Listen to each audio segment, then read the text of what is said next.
Assalamualaikum warahmatullahi wabarakatuh. Salam sejahtera untuk kita semua. Halo anak-anak, apa kabarnya? Semoga anak-anak semuanya dalam keadaan sehat ya. Pak Guru di sini juga sehat. Amin. Anak-anak, pada pertemuan ini kita akan belajar tentang materi pendidikan jasmani, olahraga dan kesehatan.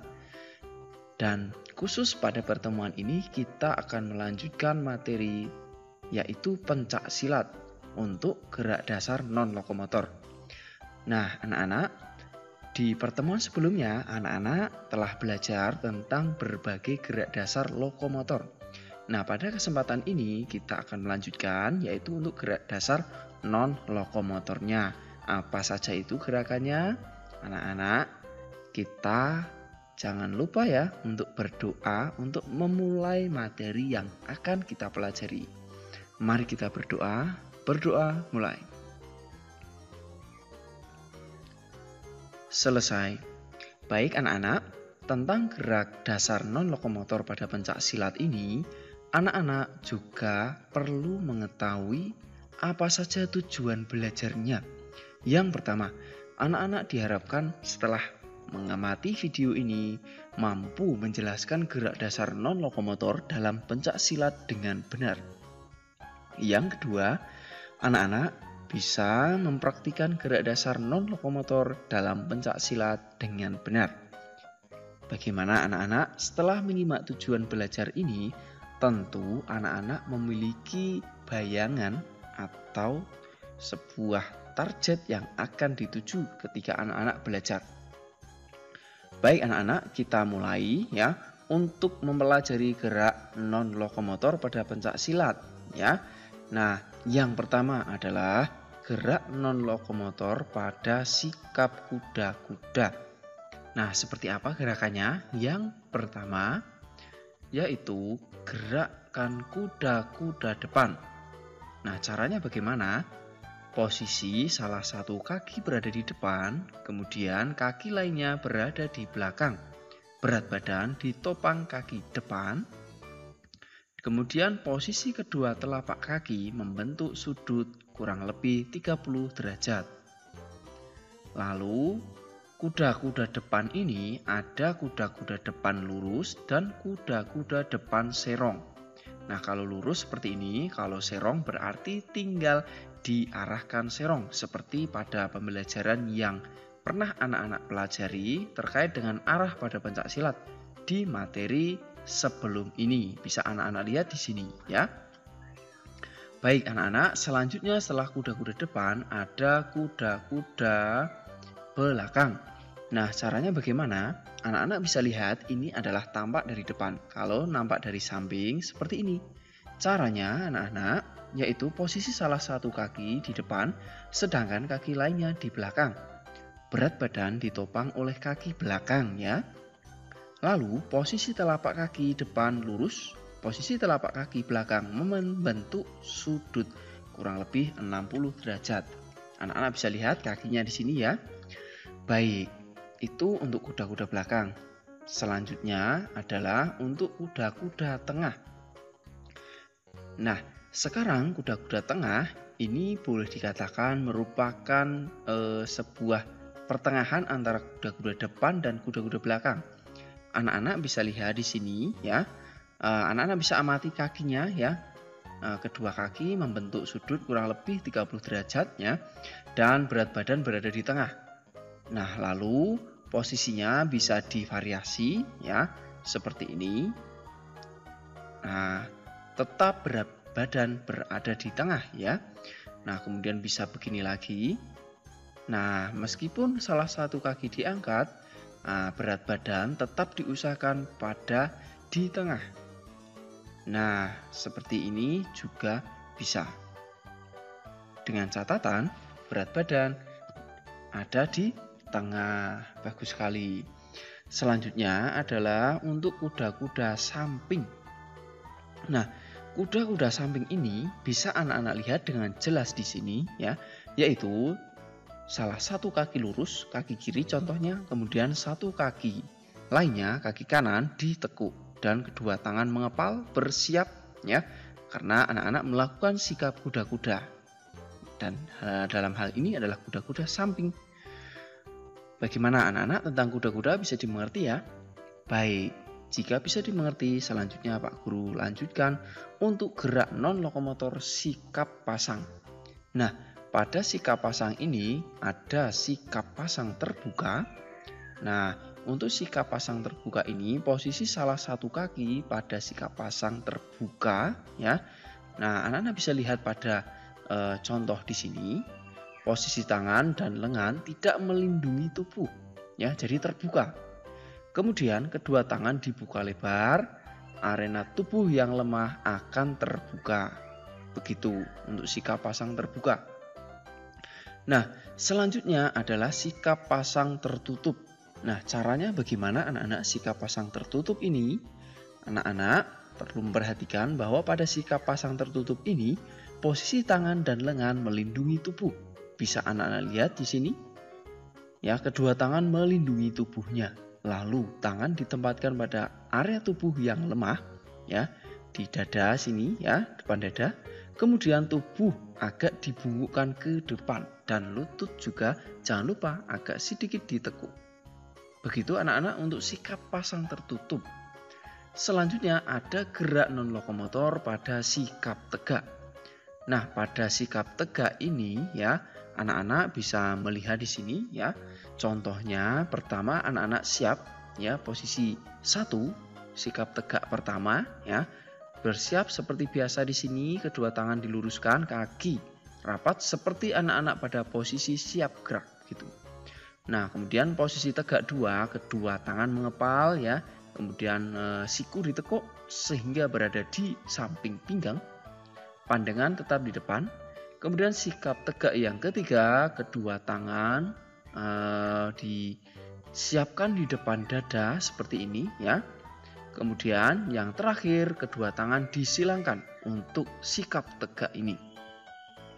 Selanjutnya anak-anak ada gerak dasar non-lokomotor serangan dalam pencak silat. Nah, sekarang kita akan belajar tentang serangan anak-anak pada pencak silat.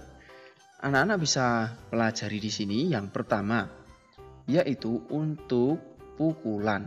Nah, pukulan ini yang pertama adalah pukulan depan. Nah, pukulan depan ini ya caranya anak-anak memukul ke arah depan. Bisa anak-anak lihat pada tanda panah di sini ya. Jadi arahnya ke depan. Selanjutnya ada pukulan lingkar. Ya, pukulan lingkar ini anak-anak mengayunkan tangannya seperti membentuk lingkaran arahnya ya. Begitu. Selanjutnya ada pukulan samping. Nah, pukulan samping ini ya, anak-anak bisa lihat arahnya ya, dari bagian dalam kemudian keluar. Nah, bisa lihat anak-anak di sini arah panahnya ya. Begitu anak-anak. Dan masih ada lagi yaitu pukulan sangkol. Pukulan sangkol ini anak-anak seperti mengayunkan tangan ya, sesuai dengan arah panah di sini ya, seperti diayun ke atas. Nah, seperti itu untuk pukulan. Sampai di sini bisa dimengerti anak-anak? Baik, jika bisa dimengerti ya, perlu anak-anak perhatikan pula ya, untuk posisi tangan serangan ini diusahakan tetap mengepal karena anak-anak melakukan pukulan ya. Kemudian kita kenal sekarang serangan yang berikutnya adalah tendangan.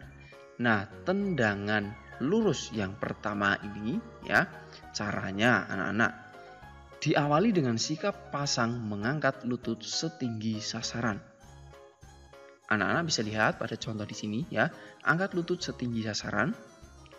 Lalu kemudian dilanjutkan menjulurkan tungkai bawah ke depan sampai benar-benar lurus seperti yang ada di sini. Begitu anak-anak untuk tendangan lurus. Nah, selanjutnya ada tendangan T.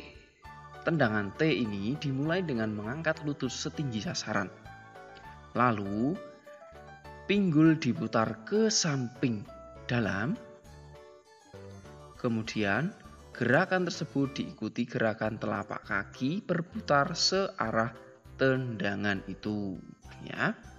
Nah, untuk hasilnya anak-anak bisa lihat pada contoh di sini.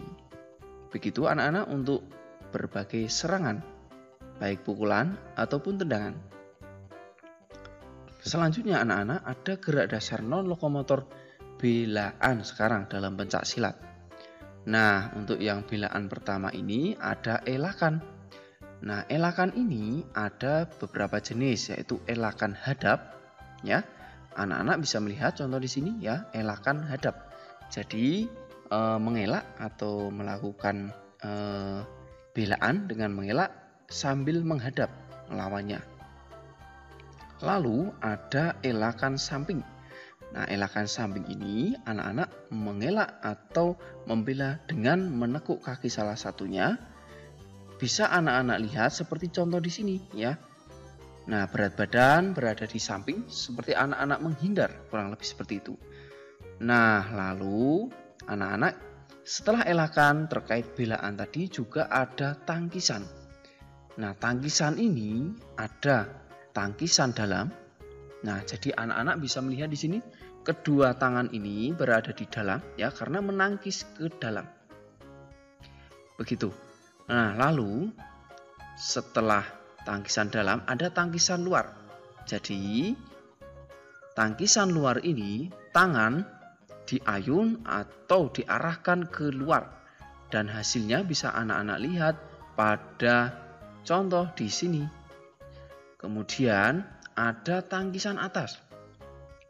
Tangkisan atas ini merupakan sebuah cara yang digunakan untuk menahan atau membela dari serangan dari atas. Ya. Nah, caranya bisa anak-anak lihat dengan mengangkat tangan di atas kepala kurang lebih seperti ini, seperti pada contoh di sini untuk tangkisan atas. Lalu ada tangkisan bawah. Tangkisan bawah ini, nah anak-anak bisa melihat pada contoh di sini ya, seolah-olah ada serangan dari bawah.